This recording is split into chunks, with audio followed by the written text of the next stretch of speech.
Hi everyone, it's Amanda from Jupiter's Labyrinth, and I wanted to offer you some more yoga asana. This is specific for those of you with office jobs, with jobs that you sit at a desk and you're spending most of your day sitting. Hence why I'm wearing regular non-yoga clothes and just have a seat behind me. So these are really simple things that'll just kind of keep the blood flowing, keep the muscles loose, and just kind of work out those kinks that we tend to get from being seated all day long at our 9-to-5 jobs. So first thing is first, you might have to push yourself away from the desk a little bit, but get some hip opening going. So you just draw the knee up, you kind of create a little basket, and maybe this is as far as you go here, and you're just going to kind of rock the leg back and forth. Maybe you can do little circles, maybe there's not room for that, that's okay. You're just kind of opening up the hip, the ball and joint socket up here. Maybe you can get a little inner thigh stretch by opening it out to the side. Maybe you can go in and out. And for some of you, you might have the ability to take that leg and cross it over the knee. Now, mind you, this bottom knee here, if I turn to the side, you can see that it's creating a 90-degree angle, so the knee is over the ankle. So we don't want any tucked feet or any feet way out beyond the knee. So coming back to here, if this is available to you, you'll want to keep the foot flexed. And even here, this invites a nice stretch in the glute and the side hip here.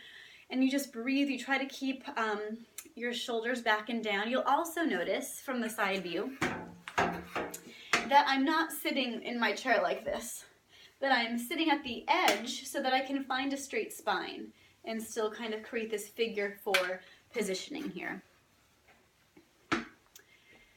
So of course we can do this on both sides, so we can swap, coming back to center, and then first just grabbing the knee, doing kind of some windshield wiper motions, rolling it around. Maybe we can open up the inner thigh a little bit. Again, just warming up the ball and socket joint. The opposite knee again, knee over ankle. And then maybe we draw it up, maybe we keep the foot flexed like we're wearing a shoe, and perhaps we can just create that figure 4 this way and invite a nice little stretch here. So I would stay here for a good chunk of time, a couple of minutes if you are able. I'm just kind of moving this along for video purposes. So got some nice hip opener and hip stretches here. From here, what you can do is swivel off to the side of your chair. Again, still be mindful that we're keeping a nice straight spine. We're not hunching, we're not slouching. And let's invite a little bit of a twist. So we can bring our arms up overhead and we can twist with our rib cage as far back as we're able. Then we'll allow the arms to fall to the back rung of the chair. Maybe the opposite, or the back arm rather, your right hand, can kind of press the seat of the chair behind you, and you don't have to strain your neck. Maybe you turn to look over that right shoulder. Maybe you don't. It's all about just inviting a nice gentle stretch. Notice I'm not leaning backwards. I'm not leaning forwards. I'm kind of keeping shoulders over the hips. Inhaling, you get a little taller through at the top of your head. Exhaling, you open a little bit more. And then we can just exhale, come all the way out. And just flip sides. We always want to do both sides. Same as before, knees over ankles, sweeping arms up overhead. Noticing if you're a shoulder shrugger, allowing the shoulders to descend back down. And then with the rib cage, with the core strength, turning around and then letting the arms fall wherever they may. Maybe it's just the back rung and you use them as a support to get length. Maybe that left hand can come back behind you and press into the seat. Again, trying to keep the spine long, shoulders over the hips. Neck can turn as much as it's not being strained. And we're drawing that left shoulder back and down and opening the heart over towards the back of the chair. Breathing easy. Inhaling, getting length, exhaling, opening up more, and then we'll unwind, coming on out. And this last, actually, maybe I have 2 more for you.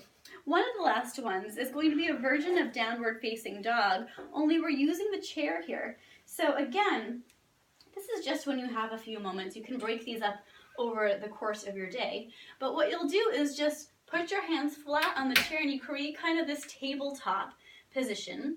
And what you'll do from here is just walk those feet back any amount, and you just let me move it so you can see a little bit more of me. My hands are just flat on the seat at shoulders width distance, and you just walk those feet back and just drop the hips up towards the ceiling. So dropping the head, the shoulders, pressing out through the hands. This is a nice stretch for the hamstrings, strengthening through the shoulders, through the upper back. And we're getting some circulation going. And you don't have to stay here for long. You can just walk back to center, taking a breath here, feet right underneath the hips. And then maybe you do it a couple more times, just walking back, dropping the head, doing a little bit of inversion, and then coming back on up. The last and final piece I want to show you is cat and cow with the chair. So cat and cow is just kind of like a spine warmer upper, if you will, and also a core strengthener and shoulder strengthener. So again, noticing if you just let the shoulders shrug into the ears, try to press them out so you're pressing the chair away from you. And then we're just allowing the spine to move. So with our cow back, we'll start with our inhale. We'll drop the belly, we'll raise the chin. Again, open up the heart, see if you can get broad through the collarbone. Exhale, drop the head, tuck the tailbone, draw the core in and up so you're really engaging those abs.